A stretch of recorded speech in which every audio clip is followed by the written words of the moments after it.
point, right? As far as having that team and then having that loyalty that you were saying, he's been delivering good quality art to us for so long, right? And he has such a huge team that was able to help him spread that message.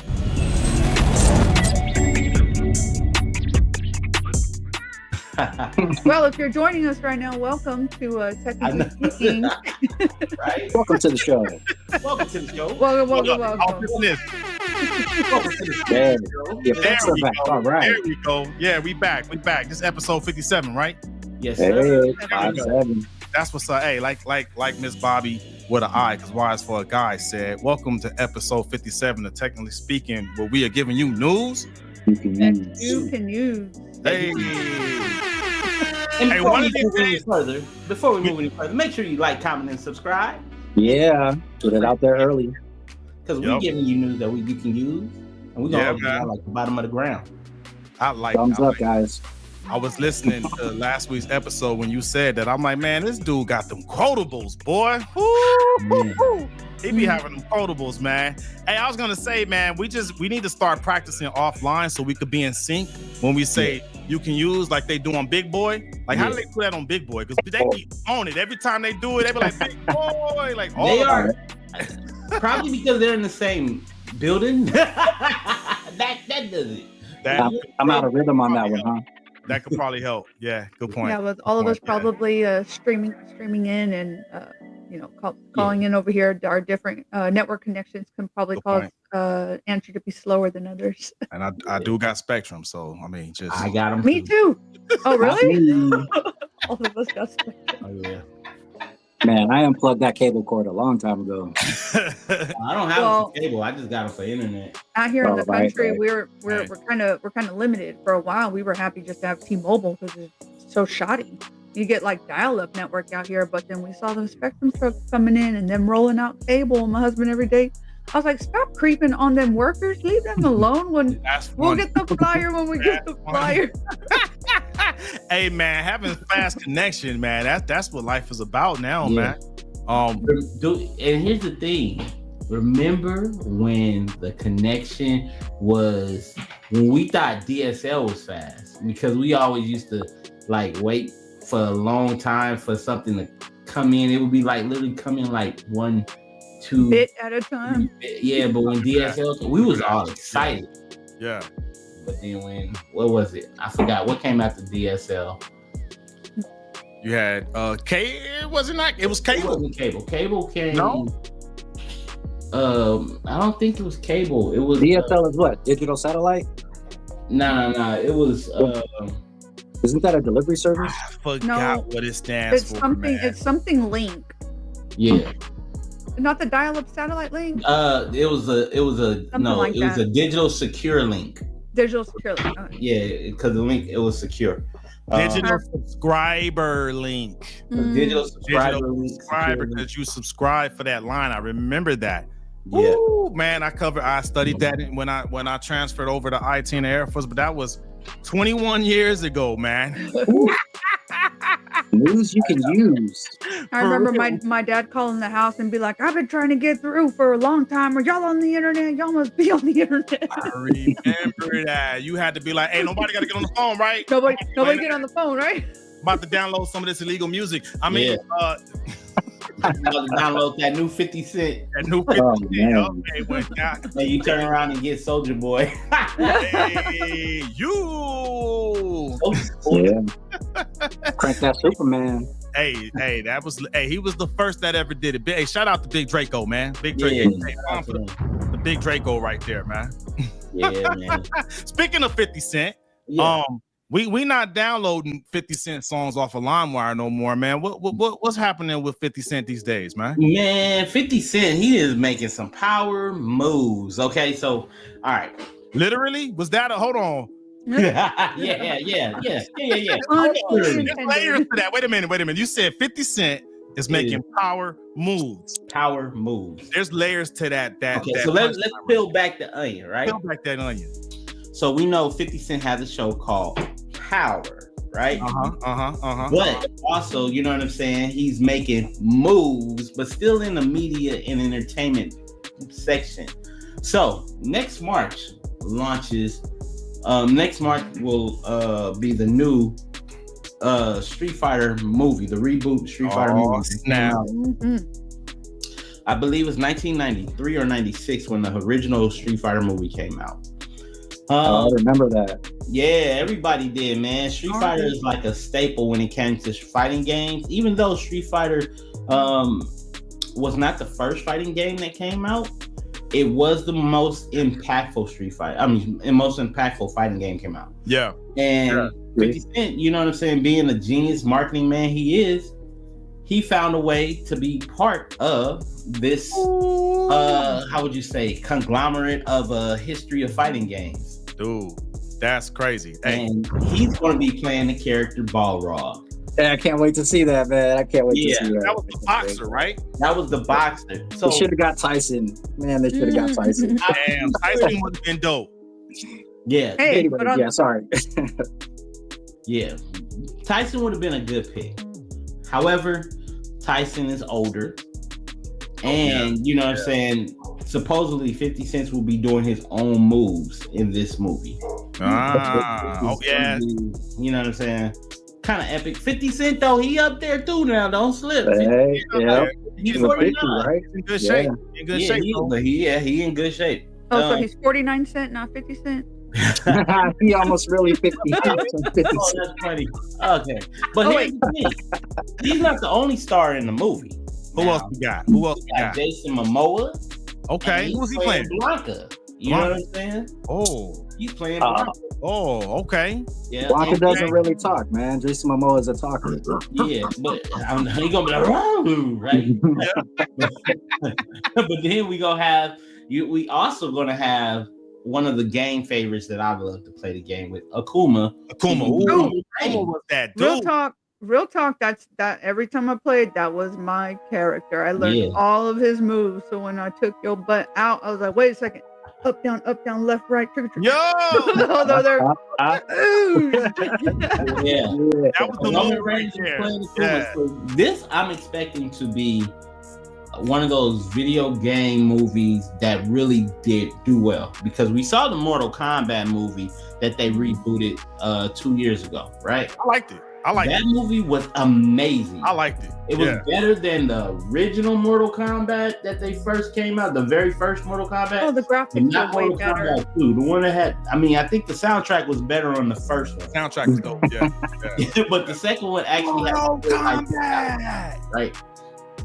But all in all, it's like, you know what I'm saying? I think the thing about it is when you grow up and you're a fan of something, but then you decide to be able to, you know, have a voice. Like some people grow up and become, you know, they play video games and they end up becoming engineers, right? Yeah. They want to recreate their old childhood game. Like if I could recreate Pac-Man, okay? Like recreate Pac-Man to the way that I want to do it, I think only 80 babies and 90 babies will like it. But you know what I'm saying? Then you know what I'm saying? Nah, Pac-Man be a pimp. He would have the pellets and the ghosts be running from him all the time. Right. Pac-Man, I'd be like, look here, go ahead. I'll be my pellets. I'll go get my cherries. Exactly. He said, "You don't want this smoke." Running through walls. You know That's what I'm saying? When you lose that power, and ghosts come up on you. Do. Hey, speaking, you were talking about Mortal Kombat, man. You do. For those that don't know, that's where this came from. Hey, Mortal Kombat 2. Yeah. Hey, man, that's what's up though. Hey, I'm looking out for that.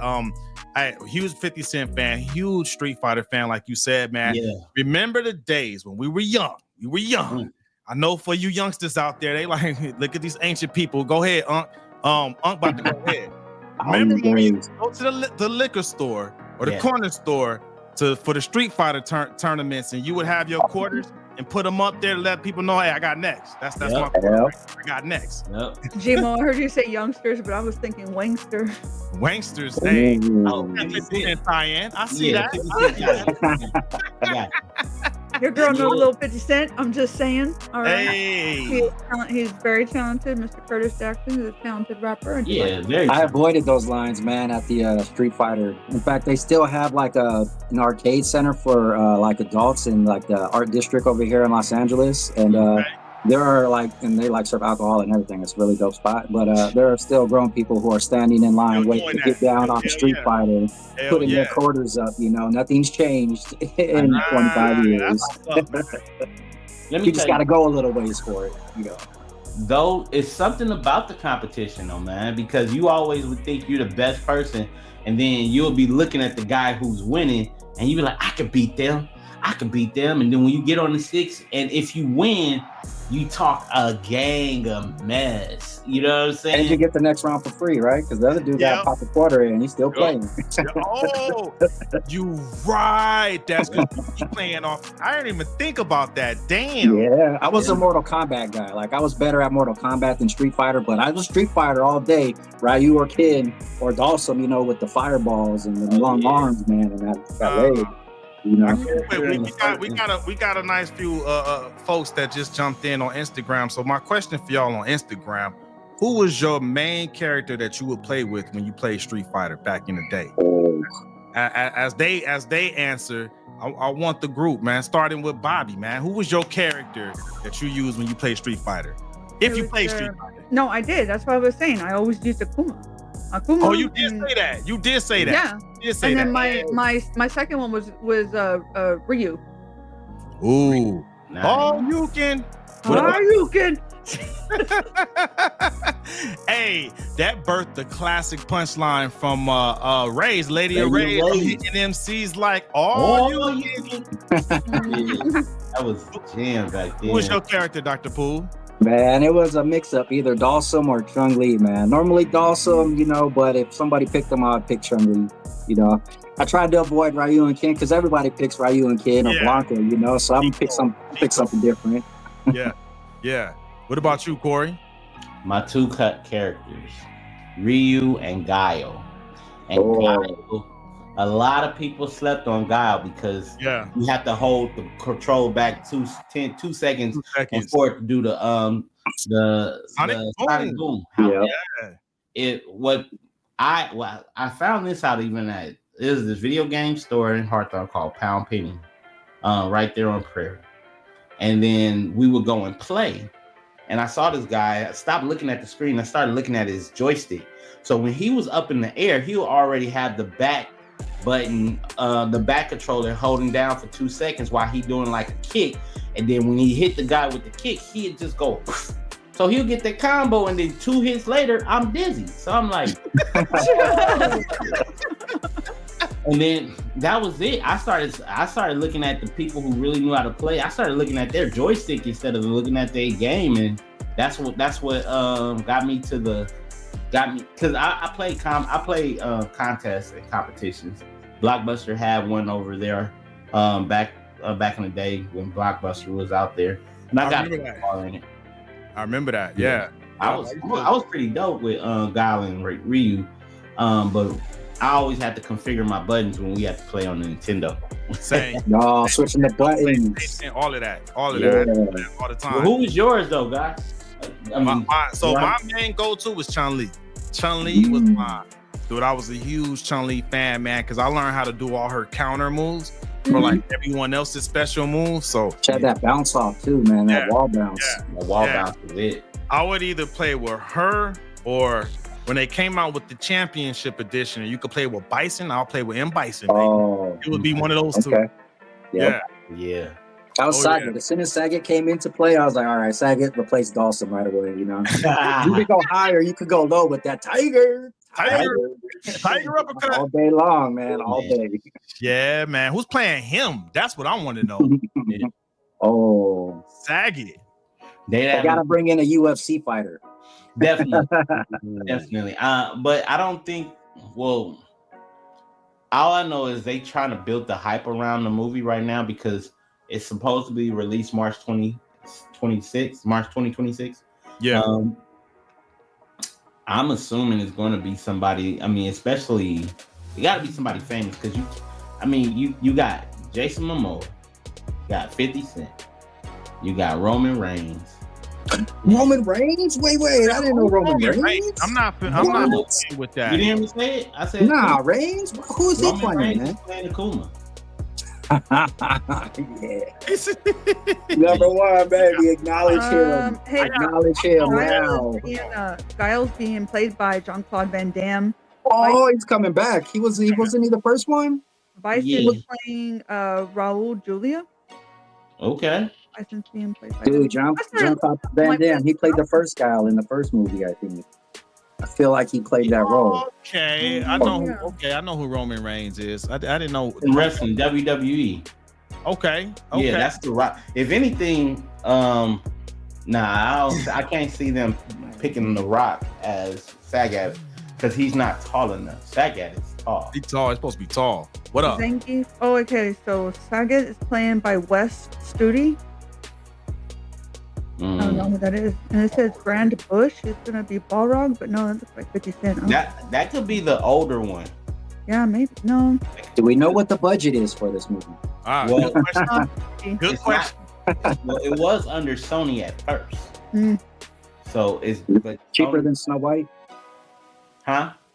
Is it cheaper? Is it gonna be cheaper to make than Snow White? I don't know. I doubt it. Sorry.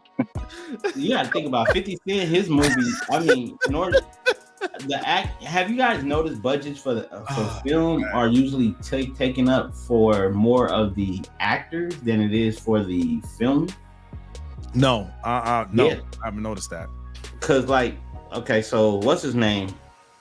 50 Cent, I think he needs at least 20 million per movie. Oh, he's hit that status? Oh yeah. Oh yeah. When he did Expendables 4, he was like 20 million and I'm in it. Cause he doesn't just bring him, he bring us.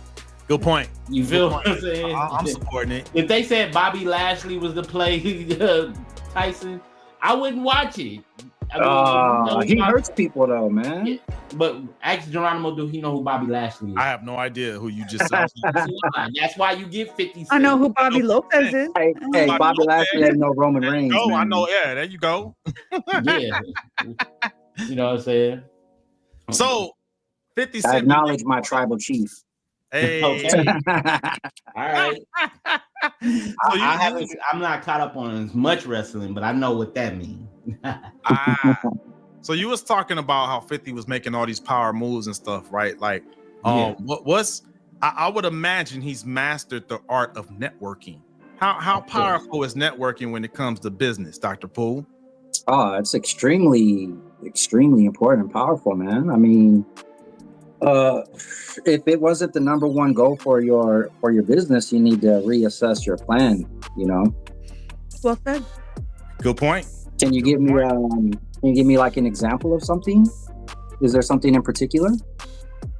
As far as building relationships, how important is networking when it comes to building relationships? Very important. I'd say on a scale of 1 to 10, probably a 10. Okay.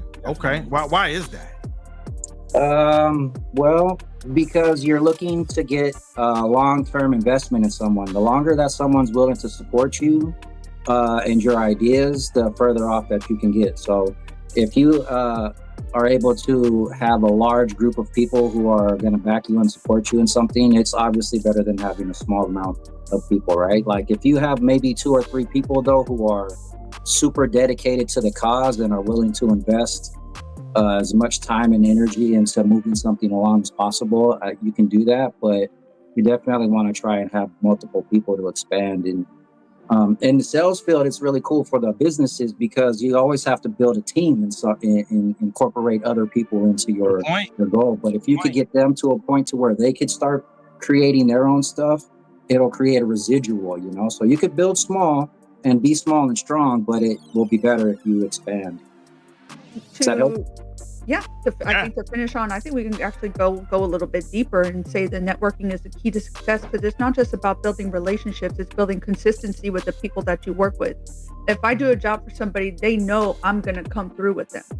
They're going to be like, man, you did a bang up job over here. I'm going to recommend you over here because you did so good. And that means more. When somebody says, hey, listen, I've got somebody I can trust.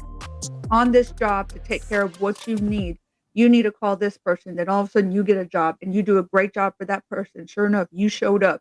You were there on time with the correct tools, with the correct equipment to get that job done in a great amount of time.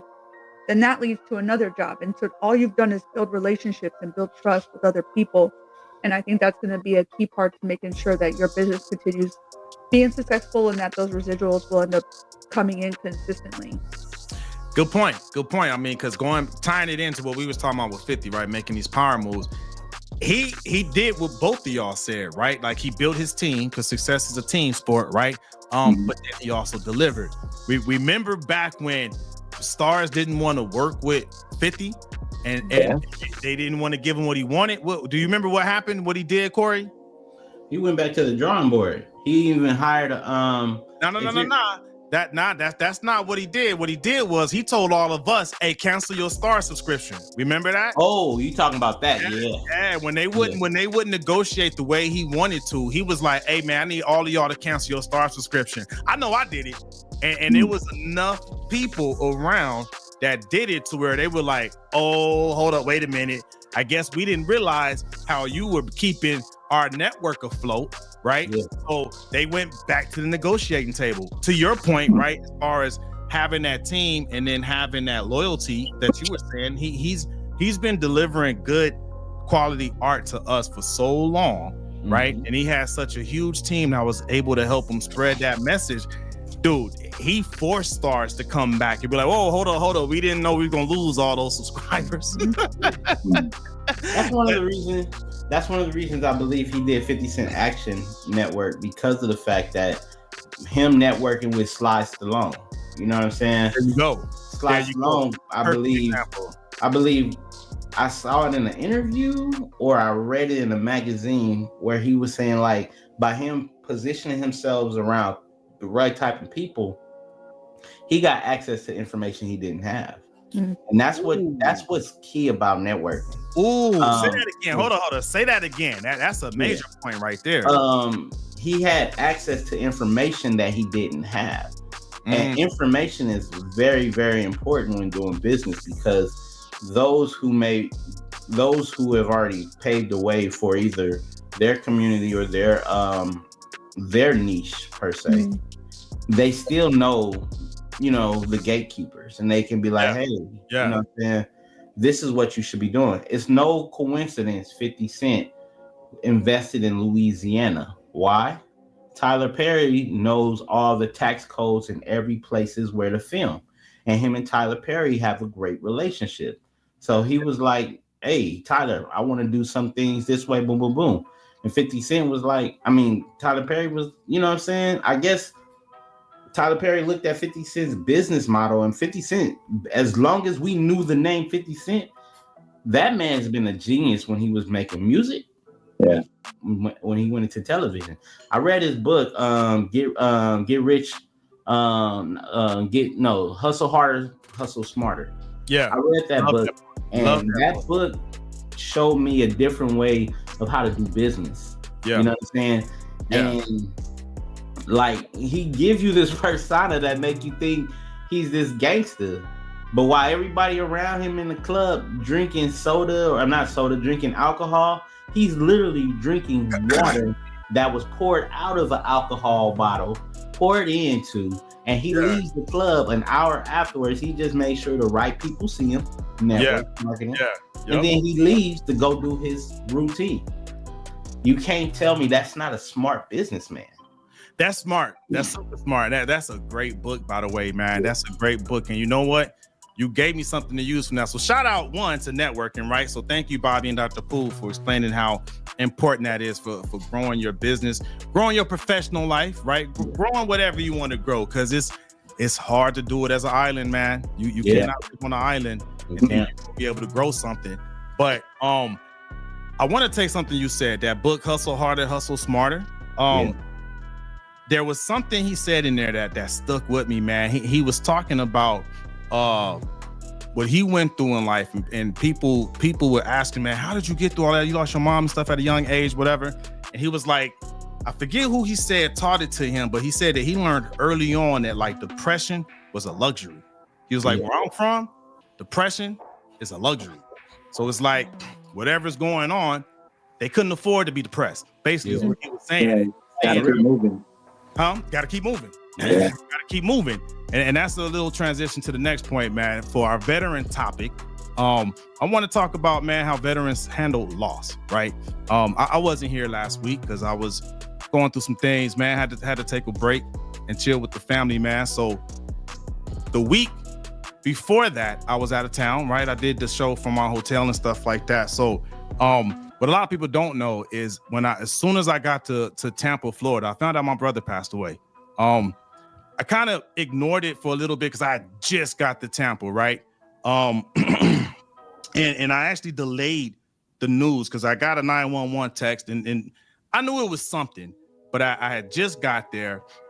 Still needed to at least get what I needed going. And I waited to find out because I knew it was something bad, but I waited to find out till later. So I at least got the first day out of the way, right?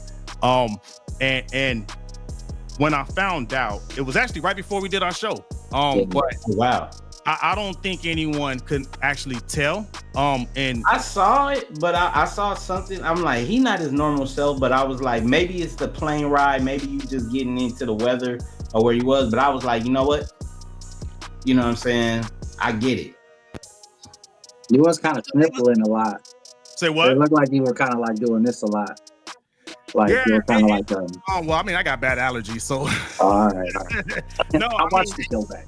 It was a combination. It was a combination of that on my mind, and I was tired, man. That trip, it wore me out, man. So, but it took me a while to allow myself to process that, man, because I actually incorporated some training that we get in the military, right? I don't know if the Army did this or how they did it, but in the Air Force, they gave us this training called resiliency training. So it was a lot of training that taught you how to handle like stressors in life, disappointment, tragedy, because a lot of times, man, when you're active duty, you find out stuff like that, and you may be way across the world, you know what I'm saying, on a deployment. You may be in a different state, maybe on like leadership training, like so many different things, right? For example, when my daughter was born, my first daughter, I was in Airman Leadership School. That's the school we go to, Bobby, before you become an NCO. Once we go to Warrior Leadership School. Warrior Leadership Course, WLC. So my baby was born right in the middle of that. They let me take some time off to go see the baby, and I had to go right back to the training. You know what I'm saying? Well, most people may not be able to deal with that, but that's the type of skill we just had to learn, right? So a couple of the things that like stuck with me that I remember from resilience training was I learned about stressors, right? To where oftentimes that causes people, you know, mental stress, whatever, right? There's typically a stressor or stressors that just pile up and then eventually make people break, right? And in the training, it taught you how to kind of compartmentalize stressors. So that way you can know how to kind of box it up, put it to the side, focus on the mission, not get shot, right? Because if you're distracted in the field and there's bullets flying, that's not going to help you, right? So you have to be able to compartmentalize the stressors, put them away, and deal with them when you can, right? So when I was there, I was already dealing with the stress of being separated from my family. So I already had that. I had the other news that came out, and I was like, well, I'm not going to try to fight 3 battles. 1, the mission of why I was traveling, right? 2, being separated from my family. And then 3, just finding out I lost a family member, my brother, right? So the training kicked in. I actually compartmentalized that stressor and was like, look, I'm by myself. There's no way I'm going to try to deal with this and start the mourning process without support. It's just me. Right? And it's smart. I boxed that away and was just like, let me deal with the stressor of being away from my family. And I spent most of the time just talking, checking in with them in between the work, stuff like that. And then when I finally came home and I had family around me, that's when I was willing to open up that other box, right? To start dealing with that other stressor. Because now I got family, everybody around, right? So it was a lot better for me to try to start processing that with the support that I get here. You know what I'm saying? So I don't know if I would have been able to deal with it like that without that training, to be honest. You know what I mean? I don't know if there's any civilian counterpart in the private sector that teaches anything like that. And I'll open that up for the civilians that never served. I don't know. Donald, you can go ahead and attack it if you want. I can go after you. No, I don't know how to attack that. Oh man. In the Army, we have something called MRT, which is Master Resilience Training, and you have to be MRT certified in order to teach soldiers how to deal with those stressors when they come up. Geronimo said it pretty perfect about how to compartmentalize things so that you can get the mission done.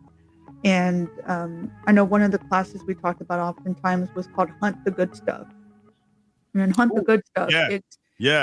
in the midst of things happening. For those who haven't served, your soldiers or your airmen or what have you, your military members that are with you in arms, they become your family. They become your family away from family, and you. This sounds bad, but you trauma bond. You bond over trauma together. Yeah. It sucks. You're pretty much in the shit together, but you're in it together. Yeah. Yeah. You're sucking it together, and creates really good relationships. Of course, some of it's out of trauma, but aside from that, you're hunting the good stuff. You're finding the positive in all the negative. Yeah. Good point. And that's what I had to do. I latched on to the mission, right? Just the job I had to do, and just checking in with my family as a way to focus on the good, right? And hunt the good. And that's what got me through being away, by finding news like that, right? Because we've been deployed, right? There's been plenty of deployments. You find out bad news, right? And you got to do that. Like, if you don't hunt the good when you're deployed and you get bad news from home, you will lose it. Am I right, Bobby? This is why we have Suicide Watch. Yeah. Oh, really? I'm very serious. There's people who just don't. They don't. Just receiving bad news just doesn't gets you in a bad mental spot, and they don't handle it well. That's the word I was looking for. They just don't. Right. They don't handle it well, and so they end up doing stupid stuff or saying stupid things, and they could potentially put themselves or somebody else in harm's way, and so end up having to have a real battle buddy. Yeah. And, watching that soldier or that airman. I don't know if y'all had that. I'm sure y'all had Suicide Watch too. Oh yeah. So I mean, what the Army calls battle buddy, we call wingman, airman. Where you'll have a wingman or a battle buddy that will really be there to like look out for you. And that's pretty common especially when we're overseas. So yeah, what's up? Man, I just want to say that I knew Derek. I remember your little brother from when I was younger, man. And he was a good kid, man. I have good memories of him, and I'm sorry for your loss, bro. And it's sad for me to know that he's gone too, man, because as a kid, he seemed like he was a good kid who had a bright future ahead of him, Great kid. Matter of fact, you were with me, man. I used to go get him from daycare and drop him off. Yeah. You with me a lot of those times, man. I would crash at your house, bro, and he would always be being an asshole, a little jerk sometimes, like little Derek, man, a little pain in the butt, but yeah, man. Good, man. What are little brothers and sisters for, man? That's what they're there for, man. But he used to come with us all kind of places, man. He used to flirt with the older girls and stuff like that, man. We taught him right. But and like what you just did, man, is kind of what Bobby was talking about. We're hunting the good. You know what I mean? I think a lot of people were probably surprised by how well I took it. But it's hunting the good, man. I mean, it's going back to what I opened up with is depression is a luxury. You know, right. I don't have the luxury of being stuck in a dump, being depressed, man. I got kids, man. We got things that we got to build. Am I sad? Most definitely. Right. But like I think about those times that Dr. Poole was talking about, and they give me light, man. And there's another one, hunting the good, right? So y'all seen my pit bulls, right? My dogs. Yeah. I actually have the older one because of him. When he was staying with me when I was stationed in California, long story short, he was the one that kind of like drove me to get that dog. You know what I mean? I ain't even want it. I was like, I had that little like impression about pit bulls. Like, man, I don't know about having a pit bull, man. Best dog I ever had, man. I So was about to say they're good dogs. good dogs. Good And I dogs. like your doggies. Your doggos Yeah. are real sweet. But I only have her because of him. So that's I'm hunting the good, and so I got another dog, right? The younger puppy, a few years. She's just 3, about to go on 4. She trained him, and while I was gone, the family bought another little Chihuahua. But these 2 dogs trained him, so like that's kind of like a good that I hunted that I'm gonna always be able to latch on to. And I look at them, I'm like, it's something that I got because of him. So that's just something that I would rather focus on the good. You know what I mean? And just latch on to those good memories, man. And again, that's incorporating a lot of the training that I got while I was on active duty, man, that helped me carry through that. So just wanted to share that, man. As far as veterans, I know a lot of veterans out there, they feel me on that, man, because I got some love from them online, man, and they were sharing stuff, man, just from different families, aunties, grandmas. Just life be life, and man, you can't control when life lies, but you can control how you respond to it, man. Yes. The military does good about training us not just to handle military stuff, because we often take our military training and we apply it daily into civilian life all the time. When we talk about watching your 10 and 2, being hyper vigilant, keeping your head on a swivel and stuff. When I'm walking in parking lots, I have a thing about parking lots for some reason. I'm waiting for somebody to roll up on me, and I'm like, I wish you would. I don't know what it is, and I don't know, maybe it's just me. But because of my girls, I always got to be like, let me catch you looking stupid. Just let me. Maybe it's just me, but some of the stuff that I learned in the military, I do daily. And I don't even realize it because it's just become second nature. And so learning how to identify those stressors, how to deal with them, is good in and out of uniform, you know. Yeah, no, it helps a lot, man. And so in so many different aspects, not just on how to handle loss, but the stress training we get, it helps a lot, man. But I will say this, man, just to really show love to my brother, man. He was a champion in my heart. Donald knew him. Corey, I think you got to be around. I met him around the time when you were doing your shows. Okay, so you met him when he was older. Yeah. He had an afro. Yeah. Rest in peace to Derek. He was a champion, man. So rest in peace to my little bro, man. I'll be going home to send him back home. You know what I mean? So, but speaking of champions, man. Oh, We're gonna talk about champions for the millennial moment, huh? Okay. Oh, I think so, man. I think so. I mean, let's take like it's almost like a millennial flashback, if you will, right? Okay. Yeah. So anybody who follows basketball knows that the NBA Finals ended last week, and we got new NBA Finals winners, the Oklahoma City Thunders, and Barry Gilchrist Alexander, Chet Holmgren, and a whole cast of other people were able to take down the Indiana Pacers and Tyrese Halliburton. And it was a Game 7 series. It was, I'm sure, pretty exciting. I myself did not catch it.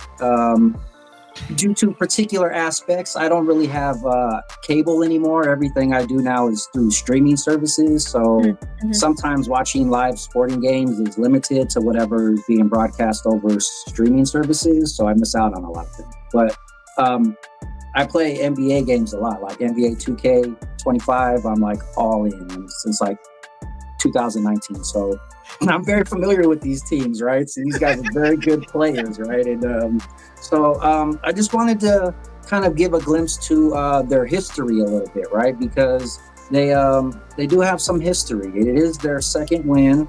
The first time they won was pretty much back in 1979. And 79. So 79 is like when the millennial generation was first born, right? So if you're 79 years old and you're the OG millennial, these guys won the NBA Finals right then and there for you, right? But they were called the Seattle Supersonics at the time, right? I don't know if you guys remember the Seattle Supersonics. Yeah. I remember them at all. I'm gonna make a slight correction. So the first year of millennial was 81. Oh, is it? But it's still a millennial moment because I remember the Supersonics. You know why I remember the Supersonics to this day? Why is that? Because Ice Cube said the Lakers beat the Supersonics. That's right. It was a good day, man. That was one of the best days. Whenever the Lakers beat the Supersonics was a good day for sure, man. I did not know that OKC were the old Supersonics. I always wondered what happened to the. I follow sports, so yeah. I mean, I did not know that, man. Yes, man. It was let's see. I did a little bit of history reporting on them, and I got the time of it was 2008. Here we go. Yeah, in 2008 they moved from Seattle to Oklahoma and changed their name from the Supersonics to the Oklahoma City Thunders. But before they did that, I'm sure y'all remember this name, Gary Payton. Oh yeah. Anybody who ever knows basketball knows the name Gary Payton. Gary Payton is love. Man, I'm telling you, this guy hasn't played basketball in at least 15 years. People still talking about Gary Payton being one of the best defenders of all times, you know. Didn't he have a shoe too? Didn't he? I don't remember his shoe. If he did, I didn't buy it. I didn't buy Shaquille O'Neal's shoe either, though, to be fair, you know. But yeah, they had a couple other players too, man. Vin Baker at the time, he was a big star, and they did battle against the Lakers hard during the 80s and through the 90s. Like, those were always big money games. There was Supersonics, right? Huh? When they were the Supersonics? Yes, absolutely, right. Man. And, if you remember, Kobe Bryant, had an opportunity to play both with Gary Payton, but also against Gary Payton. And that was always a great matchup to see Gary Payton step up and try and really defend Kobe Bryant, because he did a really good job. Feels like one of the best defenders defending Kobe Bryant. I got to give him props, Okay. But as good as they are, and as much defense. I got something for you. Oh, I'm sorry. Okay, go ahead.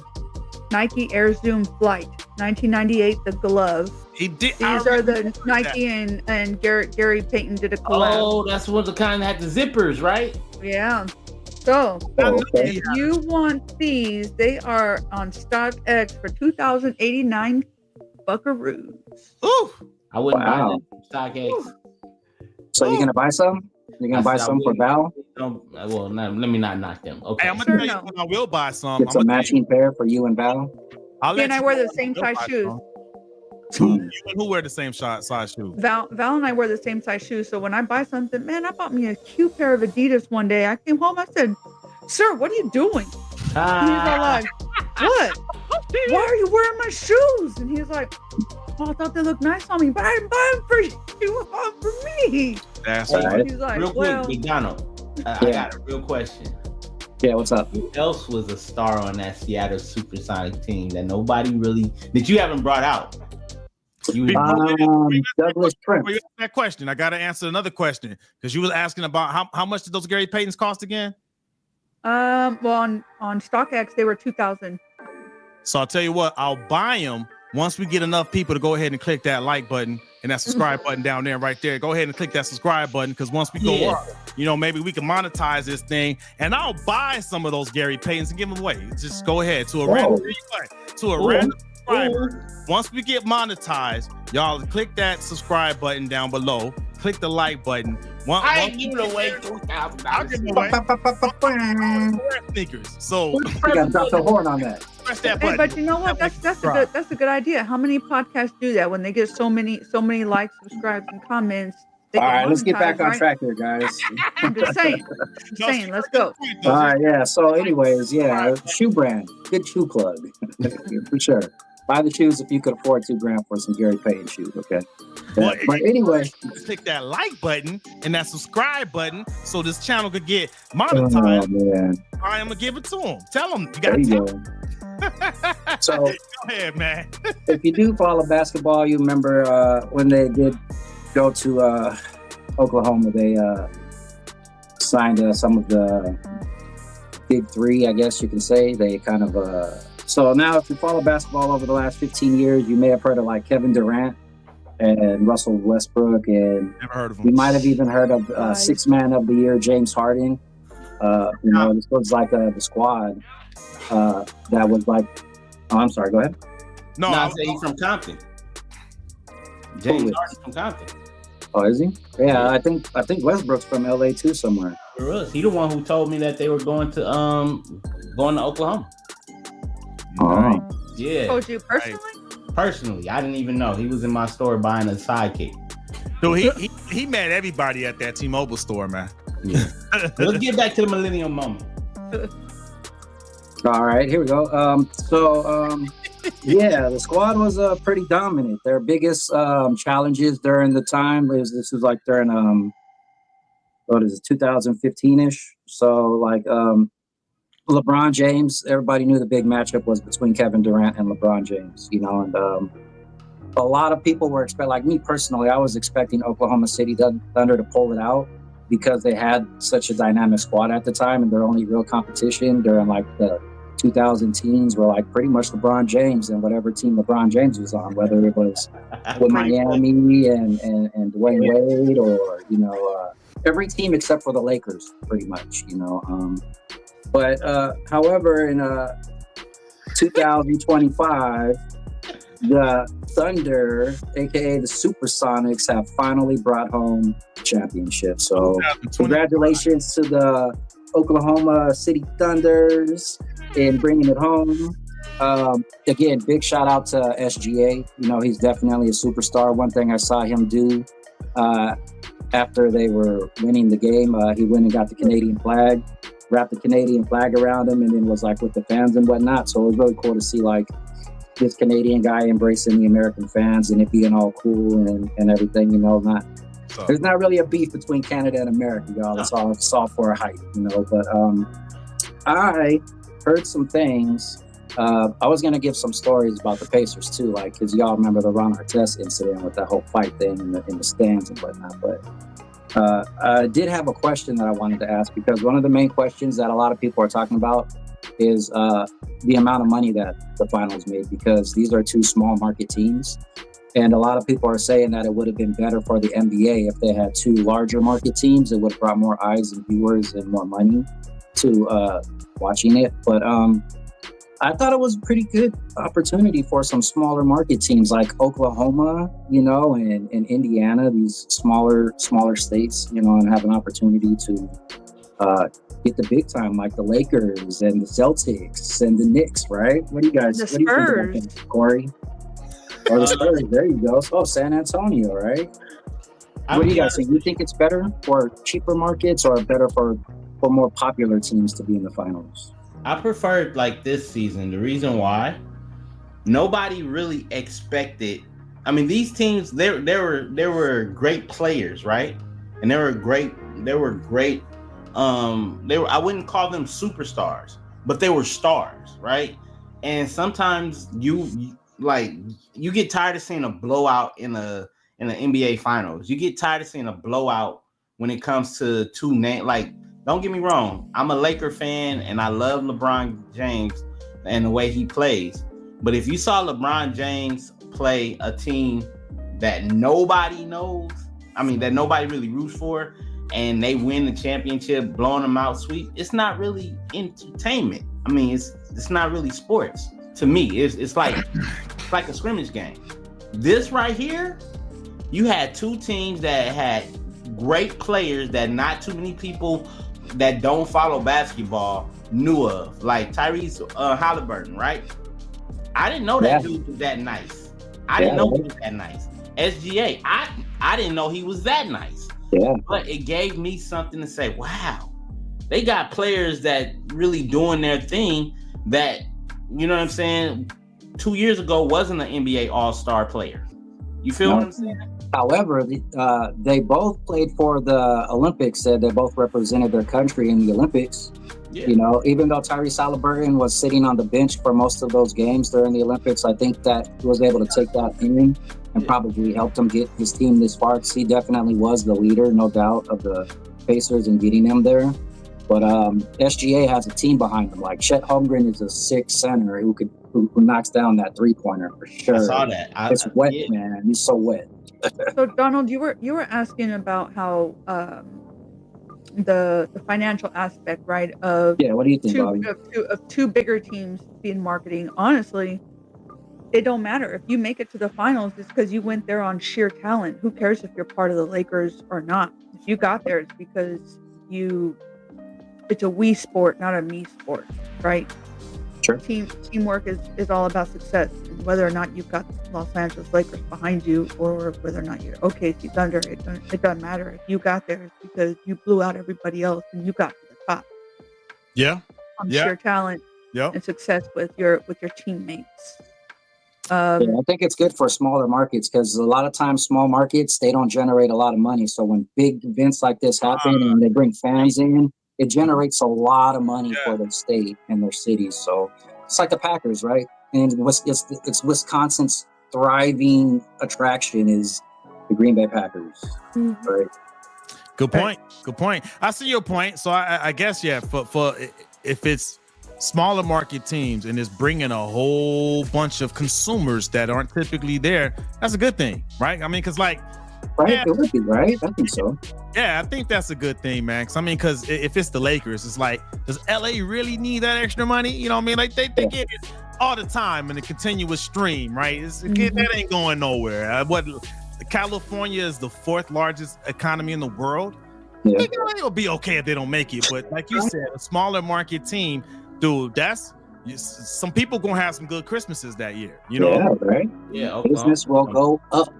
Yeah. Have you guys ever been to Oklahoma? Yeah. No. Oh, stayed at Fort Sill for a little bit. Ooh, Fort Sill. It's like Fort Sill is a lot in Oklahoma. They shut down after 10 o'clock at night. Everything is closed at 10 o'clock at night. I've been to OKC too. Yeah, when I went out there for a church conference 2 years ago, I'm like, we got out of the conference at 10:15. Everything's closed. Drive-throughs closed. I'm like, this is nice. You know what I'm saying? In LA, you don't get that. I mean, it looks like 9 o'clock when it's 2 o'clock in the morning. A lot of businesses are still open. But I'm excited for Tulsa, Oklahoma. You know what I'm saying? Getting the chip. Hopefully they can run it back. Hey, they could. It's possible. Them being closed up might be a culture thing. Yeah. Yeah. I don't think it's gonna be LeBron James next year. I think he might be out. I think he might be out the door now. I was waiting for that. So we got some comments about that on Instagram. So Creative Native is back. Hey, what up, Native? He said nobody wants to see LeBum in the finals anymore. And then he said LeBum choked against the Wolves. And then he also said when we were talking about the finals being in LA, he said, "Welcome to the NBA Finals in homeless capital of the world, Los Angeles." There it is. 5th highest economy. I love your brother. I'm gonna say this. Okay? I love you, Creative Native. I'm gonna say this, Creative Native, as a LeBron James. You almost said LeBum. LeBum. Okay. All right. That was a good one. I never heard that. As a Laker fan, I am not upset. I am not upset that the Lakers did not go all the way.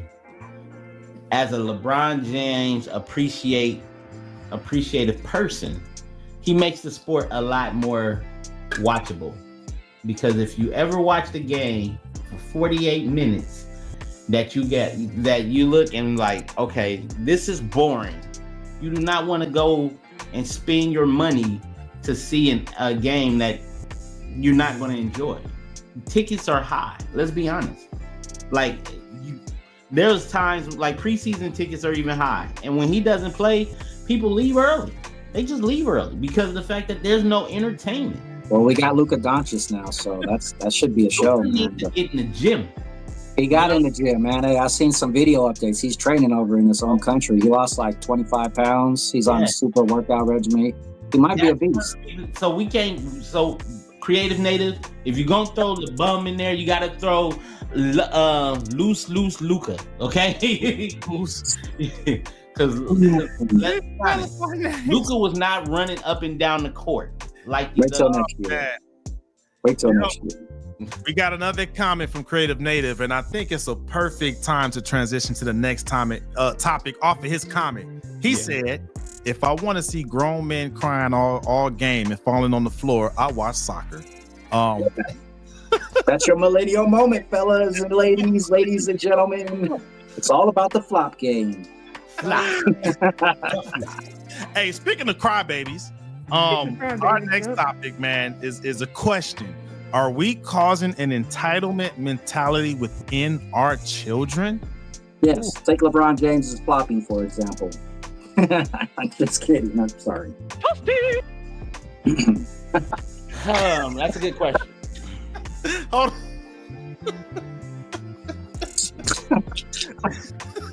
Sorry. It's like, why me? Oh man, that was a good one.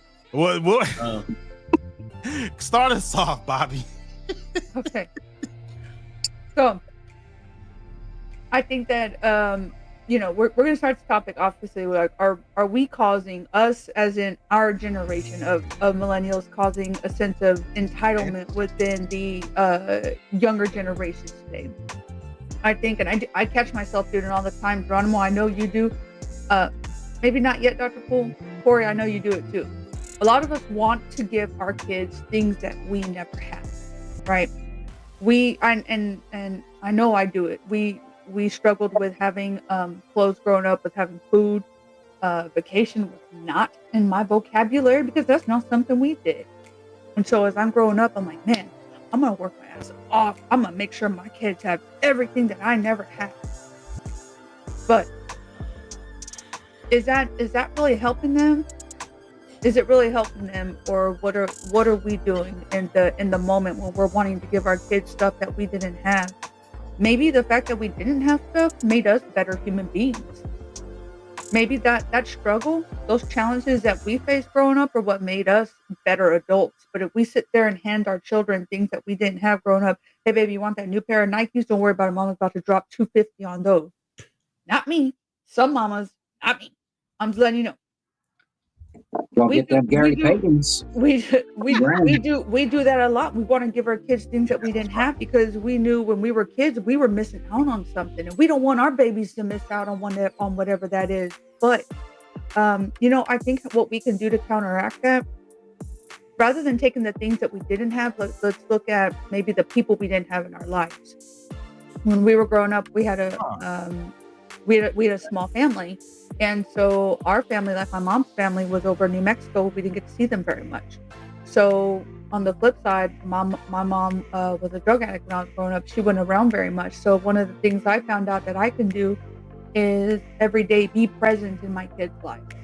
The best thing I can ever do for them is not give them something, because they're not going to remember that we went and did this. They're going to remember that I was a part of that.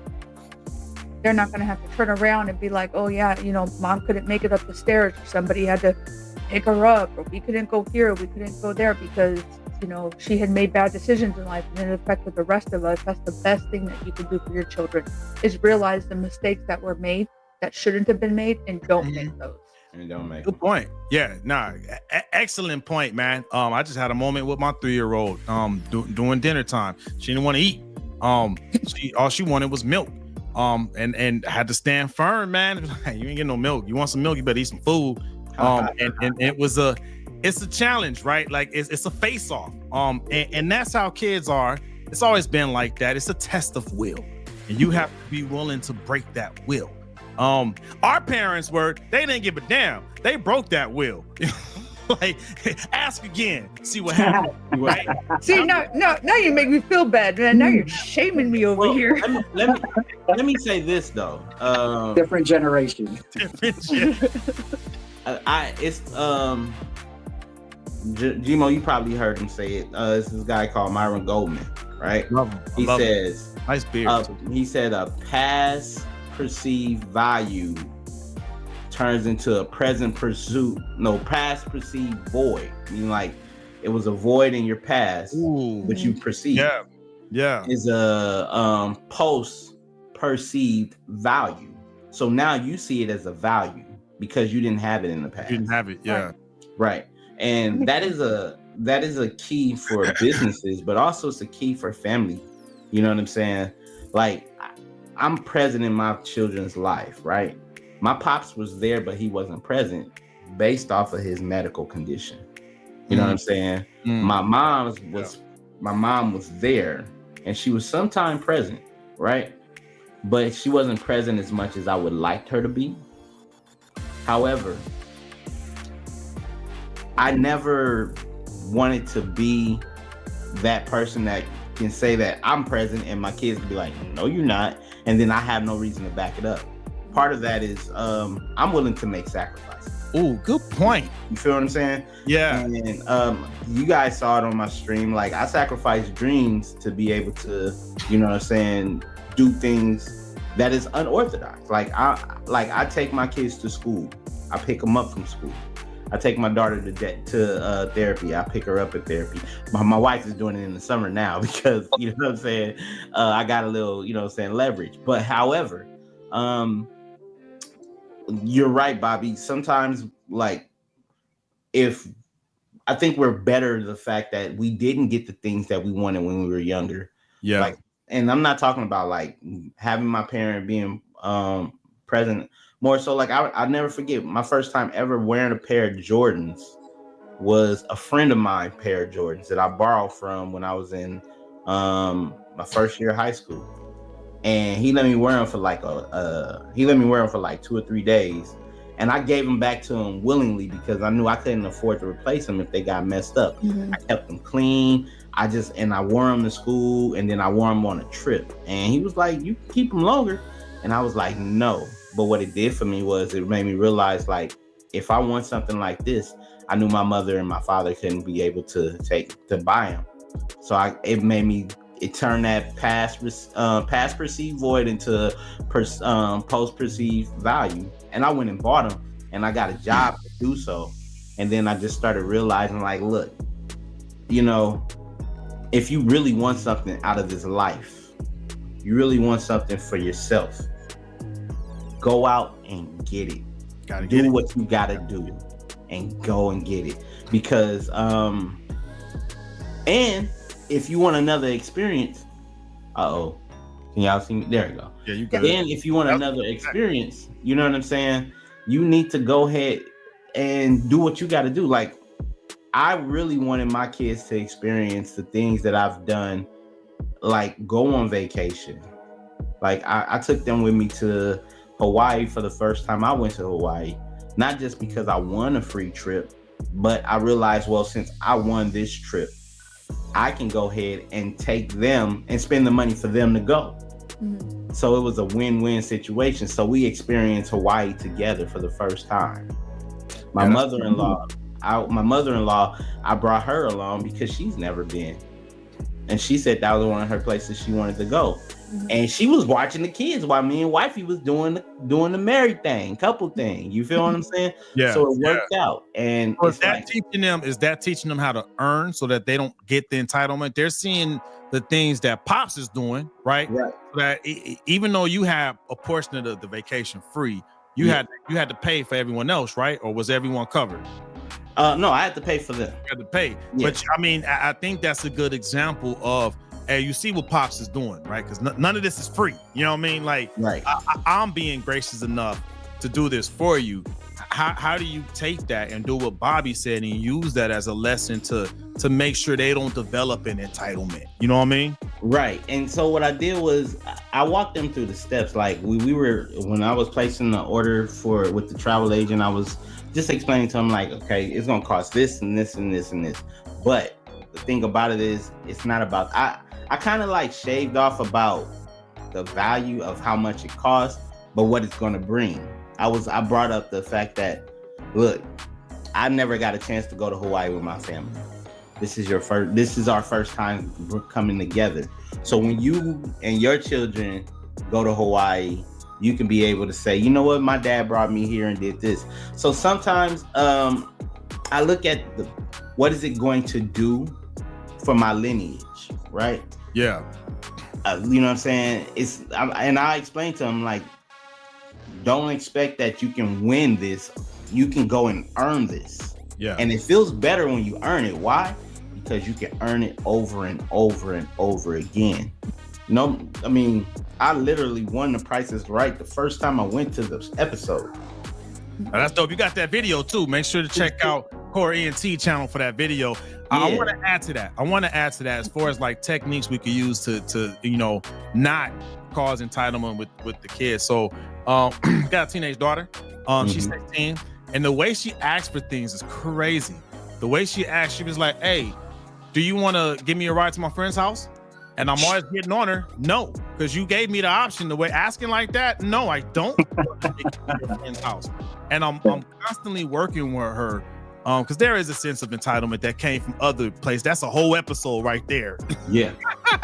No, for real. But the whole lesson in that is, dude, the world is not going to accommodate you. She got 2 years left before she got to start putting in rent, go to college, or go to the military. Right, so that's key. Get her ready, like let's go, because hey, the day after that 18th birthday, she's getting a rent bill. You know what I mean? So, hey, I totally agree with you on that, man. I think that's nothing missing, wrong with man. that. That's what's missing a little bit, is the fact that like our generation kind of was like the last generation of parents saying, "Hey, you got to get out of the house when you're like 18, right?" Yeah, like, and now us as adults, like we're letting kids stay with them until they're 30. Yeah. 25. Unless your child has a severe 50, disability. They got kids with them to 35 years old, still living at home with their parents, never own their own place. Like you're right. But I want to cap off the lesson though. I want to cap off the lesson real quick. The lesson is there's a way to where you can almost get anything you want, right? It's just you gotta use the concepts of how to win friends and influence people, which I feel like all kids should read that book, right? Because there's some like just fundamental, just good stuff people need to learn. Manners, but you attract more flies with honey, right? It's the way you ask. With vinegar. The way you ask, right? Don't because asking, "Hey, do you want to take me there?" is vinegar. No, ew, I don't want that. No, I'm not taking you nowhere. But make me feel good about it. Like if there's any type of incentive you can offer, like, "Hey, you know what? I'll do the dishes tonight. If I can get a ride to my friend's house, can I get a ride to my friend's?" Teaching her there's a way you can ask and make someone feel good about it, because people do like to help. It's a natural human instinct to help, but you have to ask in a way that makes it feel like they're helping versus that whole entitlement. "Oh, you want to take me, right?" No. Sometimes make them figure it out, right? Catch the bus, right? Get a job at 16 years old, and then you don't have to worry about me buying you stuff. You can buy your own stuff. Yep, that too. I used to catch the bus as a teenager. It made me want a car. Fine. I was on the bus at 12. I told my daughter, she's 16 now. I told her when I was 14, I was riding the bus all over the place. She's like, "What?" Yeah. I was like, "Yeah, it was just." They got trains now. They don't even got to get on the bus. Trains. Not where we're at, brother. There's no trains over here. We're not there yet, here, man. We're not there yet. We got trains. I got you down on the train. Yeah, right. Get on the green line. Green line. Yeah, but that's the good point you made, Dr. Poole, man. Like we were working jobs, riding bikes to jobs and buses. Yeah, 14, man, 15. Yeah. I remember that. I remember when all of us had our jobs as teenagers, man. We was, because I didn't want to ask my mom for nothing, so I went and got a job. So I remember them trips. We was going to TJ Maxx, Burlington Coat Factory. We had our own money from our own. See, my mom didn't even have the money, so it's like I was either shopping at the cheap ass store at Target, or I had to get a job. Right? I didn't have lunch money. I had to bring lunch or. That sense of entitlement will begin to go away once you begin to hold your children accountable and force them. Hey, look. The money that you just earned, you can go and buy your own clothes. Let's see how well you take care of them when you spend your own money. My money's not on the table anymore. You want those Gucci slides? You want those Gucci slides? You pay for them. Yeah. Go half and half, right? If you're a parent, incentivize them. Go half and half, right? All right, I'll tell you what. You get half, I'll cover the other half. You'll get you a car. I'm not going. My daughter got herself. My 16-year-old got herself a little dog sitting job for a friend of ours. He paid her $50 a day. Nice. $50 a day. So she ended up with $350. Nice. That's a lot of money. That's a lot of money, right? So she's like, "Mom, I want to buy a new iPhone." I'm like, "Ma'am, have you looked at how much a new iPhone costs?" "Well, I really want this 16 Pro." "Well, you can want that all day long, sweetheart. You are not going to get that with $350. So here's what we did. "What's your budget?" "Well, I don't really want to spend over $300. "Okay, let's go to Facebook Marketplace. Let's see what Facebook got." Ooh. So she went from a 12 to a 14. She got herself a 14 Pro. She paid for it out of her own pocket. and she was with the quickness to want to buy a case, get a secondary screen protector, all this other stuff, because it made a difference, because now she was paying for it. And so she want to protect it. she did want to protect it. And then we end up going to Target, and she's got her little shopping basket. She's like, yeah, about to give me this little makeup, this body wash. And then we're get up to the register, and she starts putting stuff up there, and she starts counting it in her head. And she's like, and I'm like, what? There's a difference between a want and a need. And most of the stuff that you're looking at right now is a want. You don't need any of that stuff. Yep. She's like, ugh. She ended up putting 2 or 3 things back and only spending like $17 versus the $35. And I told her it means the weight of the money that you make yourself means a whole lot more versus just expecting me to buy it for you. Doesn't mean I can, or that I won't, or that I'm not, or that I'm being ugly or selfish. But I want you to realize the value in the things that you want and what's going to require you to work hard for those things. If I just hand it to you, you will always feel like you deserve it when you don't.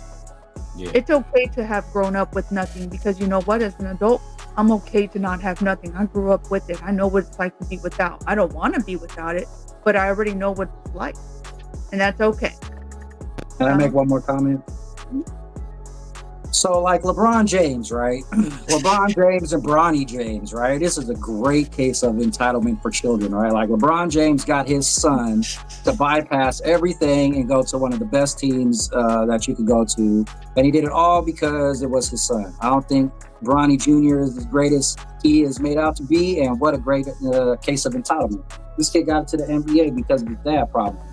Good percentage of the reason why he made it to the Lakers, for sure, you know? I would like to debate that on another show. All right, go ahead.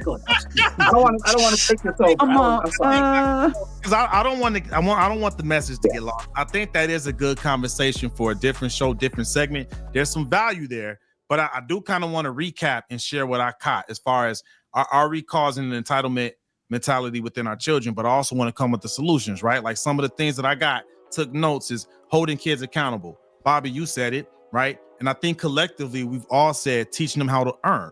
Teaching them, you want that iPhone 16 Pro? How many dogs do you need to babysit so you can go buy yourself an iPhone 16 Pro? You know what I mean? Like, learn how to earn. There you go, right? And then teaching them how to ask for what they want. Not demanding it, but teaching them the right way, having manners, and asking for what they want. They could probably get it if they ask it the right way. You know what I mean? That's what I got so far. Did I miss anything from what was discussed as far as, okay, what do we do to not let these kids grow up with entitlement issues? It's okay to say no. It is okay. It's okay to say no, or it's okay to be told no, or both? No, it's okay to say no. For them? No, for you as a parent. Okay, so we're telling the parents it's okay for them to say no to help make sure the kids don't grow up with entitlement. Don't feel like just because you didn't have it, and even though you want them to have it, you want them to have it with the right mindset. You don't want them to have it with the idea that like, oh, mom didn't have this growing up, so she knows I want it badly, so she's just gonna give it to me. Yeah. No, ma'am, I am not, and I am okay to tell you no. I didn't have it, and it's okay that you didn't. Good point, man. Good point. And you know what? I think this is a good tie-in for the last topic of the episode. But I think what it is, right? We've all kind of said it on, we didn't have, so we did everything we could so we could have, and so our family could have, right? Mm-hmm. So it's a double-edged sword, right? Because on one hand, you give them the life you never had, right? But that is very dangerous, because now we've removed a lot of struggle out of their life, right? So I think we all agree that what made us so great and made us have so much tenacity and drive was the struggle, right? Mm-hmm. But our kids don't necessarily have that, because, you know, we made it, you know what I mean? So it's how do we teach them not to be entitled? And I think one of the things we can do, we have to inject some struggle in their lives so we can teach them how to deal and accept disappointment. What you think, Bobby? Struggle builds resilience. I want my children to be resilient. So when disappointment happens in life, because it is going to happen and it's going to happen frequently, you want them to be able to deal with it in a manner mature for the age that they're having to accept it. I think one of the things we've probably all witnessed at the store is a child acting crazy because the parent's not giving them something that they want. You waited until you were in the public eye to tell that child no. When you and I both know behind closed doors, all you say is yes. And so now that child is hearing no, and they're like, excuse me? And they're out here throwing a tantrum, making you look like a fool because based off of, I don't mean to be that parent, but based off of how your children act in public, tells me immediately how they're acting at home. Mm-hmm. That's real. It's real. I'm gonna be quiet. I'm gonna be quite honest with you. I am so grateful. I have not had any of my children throw a tantrum like that in public because when I tell them right in their ear, if you want to take a walk to the restroom, let's take a walk. I'm gonna let you know I ain't about to hit you in front of these cameras, but I will whoop that butt from left to right if you get out of line. Here are the rules for going inside the store. We are not asking for nothing because right now we are not here for you. We are here for the home. We're here to grab a couple of groceries. I don't care about toys. Don't talk to me about it. And I know that sounds mean, but I'm just laying down of the boundary of what it is that we're there for. We are not here for you. Your birthday comes around a couple times a year. We've got Christmas. You've got other little times where we can spend a little money, but right now ain't for you. You will act right. And you will let me know, obviously, if something's wrong, but you will be acting right. How your children act in public, I think, reflects a lot of how our parenting is. It's crazy. Agreed. I'll see that entitlement too in some of these. Agreed. And you know what? I used to, when my older kids were younger, I used to get a lot of compliments everywhere we went. Oh man, your kids are so well behaved. I'm like, what you mean? That's what they supposed to be like. I would always be like, I mean, yeah, like, of course, but that's what they're supposed to be. That's what they're supposed to be. Yeah. I had an older lady, because I have a lot of kids. So I had an older lady tell me one day we were eating at Bill Miller's. Gee, I know you don't like Bill Miller's, but no, I like Bill Miller. I thought you didn't. I never said I don't like Bill Miller. Oh, okay, my bad. We eat it a lot in this household, y'all. We eat Bill's a lot.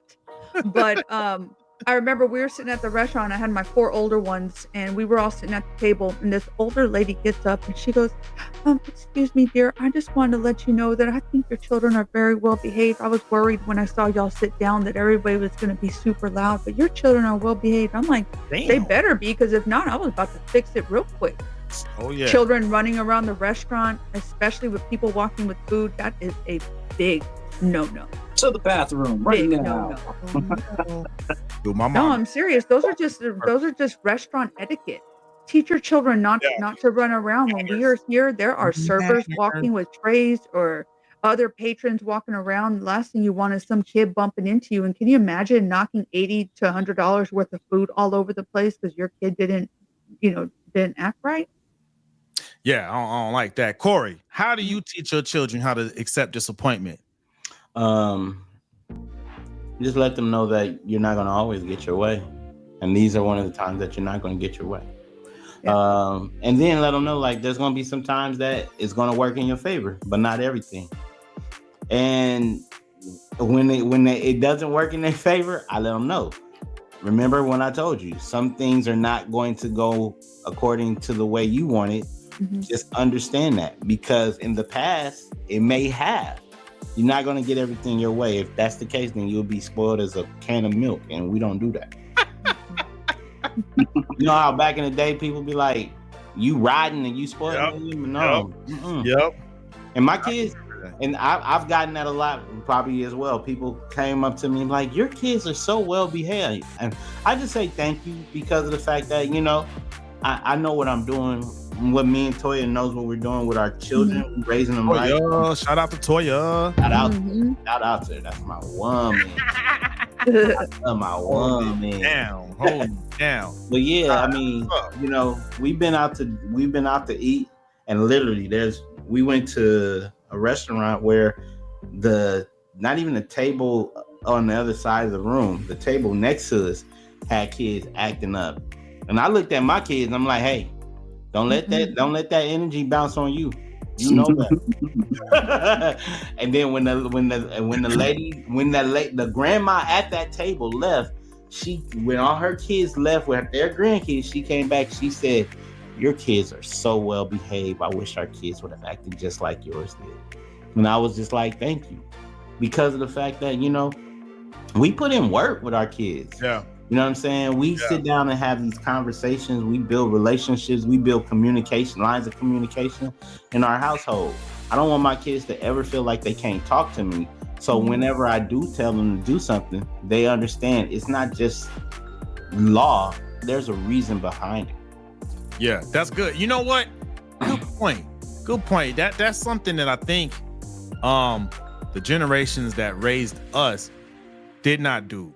Like they never gave us the why. They would just say, "Do it because I said do it." I mean, we did it. We did it because you said do it, but I never understood the why. You know what I mean? And I think that helps both topics, right? Helping dealing with entitlement and dealing with disappointment is explaining the why. That was something that I learned that my parents did not do, that I started doing for my kids. Well, I would explain the why. You know what I'm saying? And we're talking about disappointment. Let's say one of my older kids got bad grades. Well, I'm gonna explain the why. Well, were you studying? No. What were you doing? Hanging out with my friends? Well, that's why you got a bad grade. That's why. Like that's how this thing works. If you want to be successful in school, you gotta work, which is a translation to you want to be successful in life, you have to work, that's the early way to give them a parallel on, look, man, if you slacking here because of your work ethic, you're gonna have a life that's slacking too. If you got bad work ethic, just like your school career, you know what I mean? We gotta tell them the why. We cannot hide from the truth, man. Tell them the truth. The boomer generation that would always say, "Because I said so," they were the ones who raised us, because when we saw "because I said so" and we end up doing something anyway, we always heard, what was the phrase? You don't believe fat meat's greasy, right? That was a phrase that we was told. I never heard that either. So you don't believe fat meat's greasy, so then you can FAFO. You know what I'm saying? And when you FAFO, I'm like, I told you so. Yep. So what I was used to hearing was a hard head make for a soft ass. That's what I was taught. That I got a lot of whoopings because I wasn't listening. So. That's the same thing. Still use that phrase. Still use that phrase. But no, you don't. I think Corey, you kind of said it real quick. What for? Because he's been real quiet. I think because he doesn't have any biological children, he think he's safe. But you have become a male mentor and role model for some youngins recently. What can you add to the conversation as far as like things we could do to teach these youngins how to accept disappointment? Allow them to see you fail and the way that you respond to your own failures in life. And if they're able to see an example of someone who's able to handle failure themselves, they'll have something to actually visually learn from. Otherwise, I think you need to have some type of role model who can do exactly like you said, Geronimo. That is, teach them the why. Like, if there's anything that I'm good at, it's being able to tell people what the consequences of their actions are going to be. So even though I might not be able to give them the best advice that would help propel them into the future, I could give them the advice of the bad side of that coin.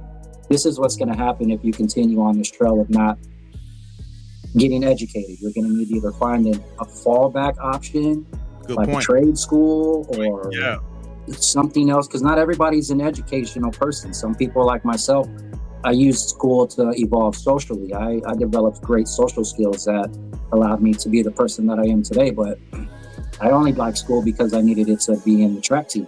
I could care less about learning in school, you know?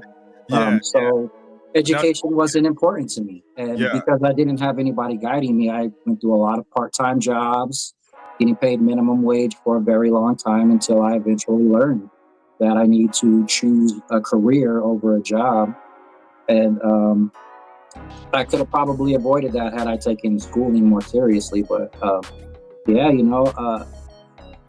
what can we teach kids from our own failures would be the best thing that I could add to the conversation. Like that. I like that. That was good. See, look at that. You ready, Poppy? Look at that. You look at that. Yeah. Oh, thanks, man.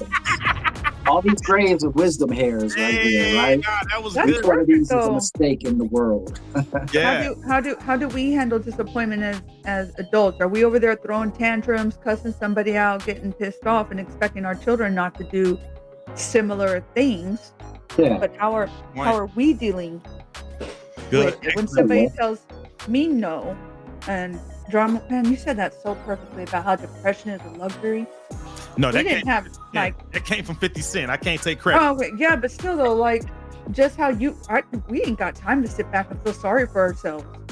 Depression is a luxury. We just don't. You know what? Things are gonna happen. Life's constantly gonna throw boulders at Oh. you, and you're sitting there having to duck and dodge, trying to figure it out. And every once in a while, one of them's gonna hit you. But how you deal with that, how you bounce back from what that looks like, dictates, I think, how your children are gonna watch how you walk through life, and it's gonna end up building resilience with them. Yeah.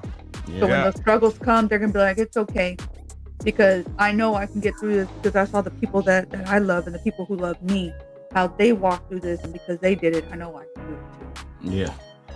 Good point. The main man with the game plan. Give us your take on that. I seen it bubbling up. Add to that. How, as an adult, I deal with disappointment. Being that example to teach your kids, because you got to show them Yeah. how you accept appointment and deal with it and bounce back from it. There's been several times where like my kids know about my work, right? You know, and then they'll ask me, "Hey, so Daddy, they'll be looking like, how's your views going on my channel?" I'm like, they're not getting to where I want it to be. Like, Ooh, so what should you do? I'm like, you know, I just keep going, you know, don't let the disappointment, you know, stop you. A setback is a setup for success, and just let them go from there. A setback is a setup for success. That's why we needed the game plan, sir. I like that. Hey, Yeah. no, That's good the point, bomb. man. Good point. Even, I mean, with this channel, right? We got slow growth. It is what it is. We keep it real, man. But that is the game. Like replace having a podcast with any other business or starting out any career from the bottom, man. You're gonna take them lickings, man. You gotta take them. You gotta take them, man. Get them early. Like right now, you know what I'm saying? Right after you like, comment, and subscribe to this channel, you're gonna see this channel is gonna grow. And when it grows, it's gonna grow organically. We're not the type of channel that we're gonna pay for bots and stuff. No, we're not doing that. Because of the fact that once we're at the place where we know that we can give away some Gary Payton, we can throw away, you know what I'm saying, throw away a couple jerseys and shirts and stuff from our catalog that you can click on the link and buy now. We're gonna make sure that, you know what I'm saying, we don't lose you guys, because why? We're gonna continue to give you news that you can use. Yep, that's right. That's right. Nah, yeah, and I think, doing what we're doing, I think is a good example. Showing our own kids, man, look, man, we're not trying to get these easy wins overnight. It's gonna take time. Like you said, sometimes I look at the analytics, I'm like, ooh, but you know what? Even if we just had one view, it's better than no views, right? Hunting the good, right? Going back to hunting the good, man. So showing them, hey, you know what? Sometimes I gotta take a knee. Sometimes I gotta take a knee, man. But then I'm gonna get back up. You can't just stay on that knee. Get up. You gotta get up. You know what I mean? I think that's like you said, Bobby, going to your point, is we show them how to get up. We kind of have to be the ones screaming at ourselves and say, get up, get back up. And we show them, I think that allows them to accept it when we're yelling at them, get up. Yeah, it sucks. Life sucks sometimes, baby. It is what it is, but get back up. It's eventually you'll get there, man. So, that was good, man. I like that. That helped kind of uplift me, man. Hey, one thing about this podcast, man, it's like my therapy too, man. So I appreciate it. That's what's up. Hey, when that Street Fighter movie comes out, we got to do like a double date. I know for sure we're one to go and see that. I'm with it. We just want to go see 50 Cent. I'm not gonna tell Val. The ones. Go. Go. Hey, man, that wraps up another great episode. This is a good episode, man. Real good. I think we got a lot of gold, man, especially for the parents, young parents too, out there. Gen Z having kids now, man. So hopefully they can take some of this stuff. Teach your children manners, please, for the love of God. Yes, sir. No, sir. Thank you and please will go a long way in life. I promise it will. Yes, it will. So taking us out, Bobby, since you talking, let the folks know what they can get from you and how you can help them in the Bexar County and surrounding areas. Yeah, if you're in the Bexar County area, we service Wilson County, Atascosa, Medina, every county around the greater San Antonio area. We are Patriot Restorations, LLC. We are a disabled veteran-owned small business here in the state of Texas, focusing on water mitigation issues. So if you have a water heater bust inside your house, a leaky refrigerator, and it gets water all over the place, call us. Let us help get a little investigation going to make sure that there's not mold spreading that's going to potentially harm you or your family members or your pets. Please give us a call, drop me a DM, and we can get out there and get you taken care of. Speaking of which, tropical storm just hit. I don't know the name of the tropical storm. So everyone, Bexar County, surrounding areas, out of coast, all of that stuff. If for whatever reason there are any leaks anywhere, hit her up, Patriot Restorations, because let us help you. It bees like that sometimes. So hopefully it doesn't happen. But if you're here locally with this tropical storm, if y'all need help, hit her up, man. Dr. Pooh, speaking of water, what are you helping people with out there that relates to water in the LA area, man? Yeah, I've been doing swimming pools and spa services and maintenances and filter cleanings. It's that time of year to get your filter cleaned. So you can have me do that for you by reaching me online, D_R_pool on all the platforms, Instagram, Messenger, YouTube, all that stuff, Twitter. And we'll get you going for the summertime, get you ready to do some diving and some barbecue. Yeah. Ooh, I like that. Hit him up, man. Hit him up.